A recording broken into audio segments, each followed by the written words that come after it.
Team India మాజీ captain Chennai Super Kings Mahendra Singh Dhoni గురించి ప్రత్యేకంగా చెప్పక్కర్లేదు. అయితే స్టార్ హీరోయిన్ లక్ష్మీరాయ్ ధోనిపై సంచలన ఆరోపణలు చేశారు.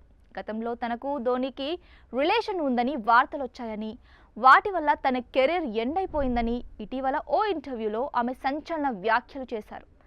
ఈ రూమర్ తన జీవితంలో ఇప్పటికీ మారని ఒక మచ్చలా ఉండిపోతుందని వాపోయారు. భవిష్యత్తులో తన పిల్లలు ధోనితో రిలేషన్ ఏంటి, ఈ వార్తలు ఏంటని అడిగితే వారికి నేను ఏం సమాధానం చెప్పాలో తెలియడం లేదని లక్ష్మీరాయ్ బాధపడ్డారు. ఇప్పటికైనా సరే ఇలాంటి పిచ్చి వార్తలు రాయడం ఆపండని లక్ష్మీరాయ్ మండిపడ్డారు. ఇదిలా ఉండగా ధోని టీ20 ప్రపంచ కప్ గెలిచిన సమయంలో కొందరు హీరోయిన్స్తో డేటింగ్లో ఉన్నట్లు వార్తలొచ్చాయి. అందులో బాలీవుడ్ హీరోయిన్ దీపికా పదుకొనే, లక్ష్మీరాయ్ కూడా ఉన్నారు. దీపికాతో కూడా కొన్ని రోజులు డేటింగ్ చేసినట్లు అప్పట్లో వార్తలు బాగా వచ్చాయి. అలాగే హీరోయిన్ లక్ష్మీరాయ్తో కూడా డేటింగ్లో ఉన్నట్లు రూమర్స్ వచ్చాయి.